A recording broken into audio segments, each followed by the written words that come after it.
What's going on? How you doing, man? So what's the process been like for you so far? Yeah, it's been a lot of fun. Meeting guys that I played against, played with on all levels. I got some guys that played it from high school. It's been really great. This has been a lifelong dream of mine to come out to the combine. I've been watching it since I was a little kid, and out here I'm just trying to put my best foot forward and take every meeting and every activity just one rep or just one word at a time. And this process has been really awesome, and I'm just looking forward to keep it rolling. Teams see you as a tackle or a guard? There's actually a lot of different opinions. I've had teams that I kind of see myself projecting more inside, but at the next level. But I feel like I still will always have the capability of kicking out to tackle, just based off kind of my athletic ability. And I even did kind of play center in my first year in Michigan, so I still have that. So I've just been kind of pitching my versatility as offensive lineman, and teams kind of tell me not to push off the tackle idea, and it's something I'm fine with. I mean, I don't care. Just my whole career, I've always just wanted to get on the field. Why do you think you'd be better inside? I think moving inside, I consider myself pretty athletic, so moving inside, I feel like I'll match up pretty well against the athletes that they have, F3 technique and nose guard, stuff like that. And, need be, like I said, kicking out the tackle. It would be a smooth transition, right, left, doesn't matter for me. Earlier in your career at Michigan, did you go head-to-head? I played with Rashawn for 3 years. He was a great physical, fast player.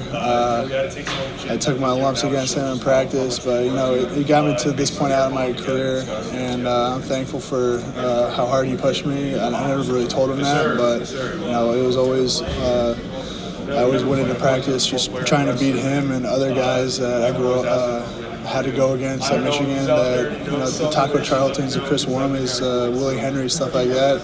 I feel like they've been preparing me for this moment and further on in the NFL.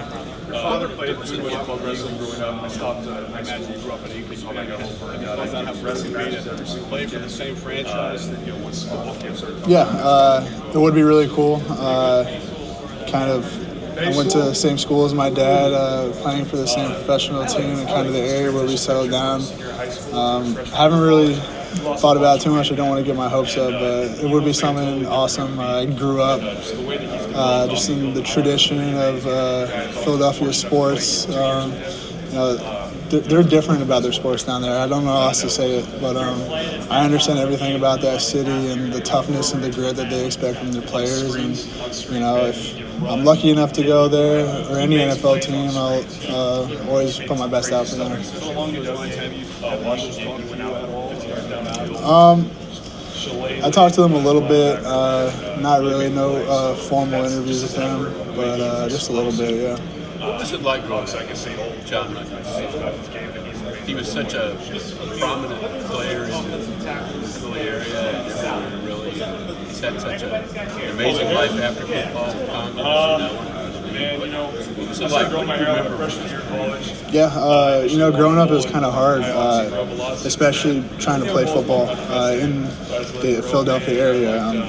People always give me kind of these unfair comparisons against my dad when I was just a 14-year-old kid, just like trying to find my way. I didn't even know what position I was good at yet, so it was really difficult, and I still get those comparisons against him, to him, I mean, so I feel like sometimes they're kind of unfair. I'm still kind of growing into my own, and I feel like I'm at the point that my whole life I've been living kind of in the shadow, but I'm trying to step outside that shadow and just cast a bigger one over that one. You mentioned playing guard and tackle. Can you kind of compare and contrast that phone booth as opposed to the island? Yeah, exactly what you just said. When you're playing tackle, you're kind of out there on the edge. You're in space. You got a lot more time. You can kind of let things happen in front of you, but when you're in there playing guard, like you said, you're in that phone booth. And in guard, you kind of have help on every play, or you're helping someone else. But tackle, you're kind of out there on the island. But I enjoy both aspects of it. When you move inside the guard, it's a lot more physical game. As soon as the ball snaps, somebody's on you. And tackle, like you said, playing back there, reacting to what the defensive end's doing, and I find myself pretty good at that. I'm just relying on my technique. I played against some really good defensive ends this year, and I feel like I played really well against them. So moving back and forth, phone booth, out in space on the island, doesn't really matter for me. I enjoy both of them. Tell me when he was off for whatever reasons earlier in the season, he came to Michigan. Were you able to interact with him? Yeah, I actually remember one of my first times I met Taylor was at the Big Ten Championship when he was the Offensive Lineman of the Year here. My dad won an award for, I think, like Big Ten Man of the Year or something like that. And I met Taylor, and we've stayed connected throughout the years. And he and my dad have had some interactions. So I saw Taylor. I talked to him for a little bit. He's been a role model of mine since I was in high school. I've always looked up to him, and I love the style that he plays. Love how aggressive he plays, and I really try to emulate my game after him with this physicality. Why does that smile come to your face when you mention the interactions with him? Because Taylor just has that personality that everybody's drawn to. He has that podcast that I listen to, and it's funny. And Taylor, he's just a really funny guy, and every time I see him, it was a fun conversation. John, what was it like working with Juan Castillo? Yeah, Juan's meant everything to me.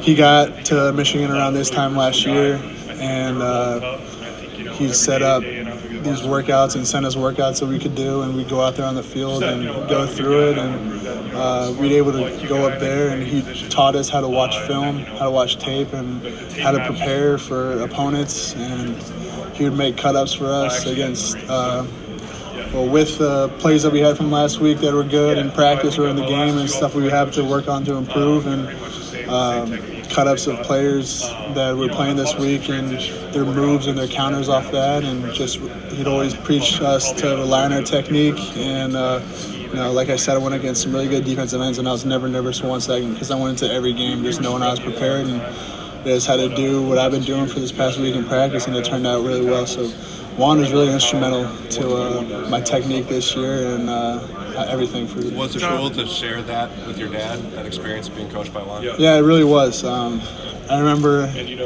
my dad called me. I was actually on spring break, and I was on the golf course with a couple of buddies, and he told me that Juan was coming to Michigan, and I was like, no way, like, why is Juan coming to Michigan? Juan's an NFL guy.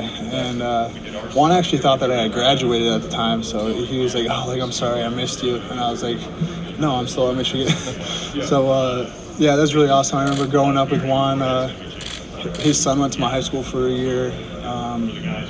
Their family lived in the same town as us, so like I said, known him for years. He's known me since I was a little kid, so just having to come full circle with him coaching my dad and then getting to coach me for a year, and then possibly being able to coach me with the Chicago Bears is something that's just really awesome. You mentioned some of the good defensive changes to explain why you and the line is over. We got good backs coming back. We got a young offensive line. Yeah. Special. Like I said, I just relied on my technique. Chase is a phenomenal player, obviously. I kind of understood his game from evaluating on him film. He's a huge body. That's pretty evident. I've been walking past him and kind of looking up to him.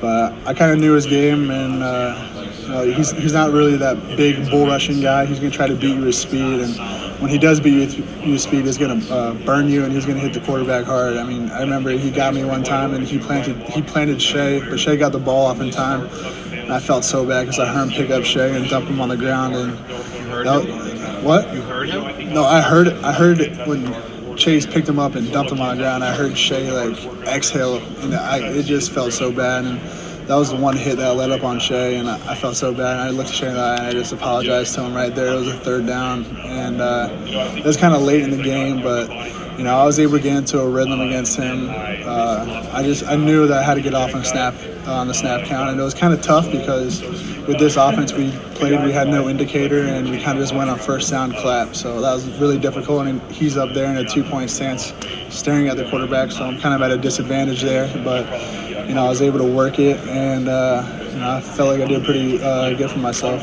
going against a second overall pick, seemingly. How do you think it helped? Did you guys push it slide this way? No. Yeah, I mean, we knew our game plan in this game was that we were going to slide to where he was, and they figured that out really early. So they started putting him to the 3 technique side, where he usually plays on the weak side. So they kind of shut that off. So we were sliding to the 3 technique and Chase Young, and the guard wasn't really able to help because the 3 technique was playing outside. So we were kind of, or they found out our game plan. So then we started incorporating the chip stuff in there, and it kind of started working and started figuring that stuff out. So then we started going empty protection, stuff like that, and sliding away from him. And you know, he did give me one time an inside move and empty protection, but thankfully it was a quick throw. The ball got out. So we were just trying to give him different looks.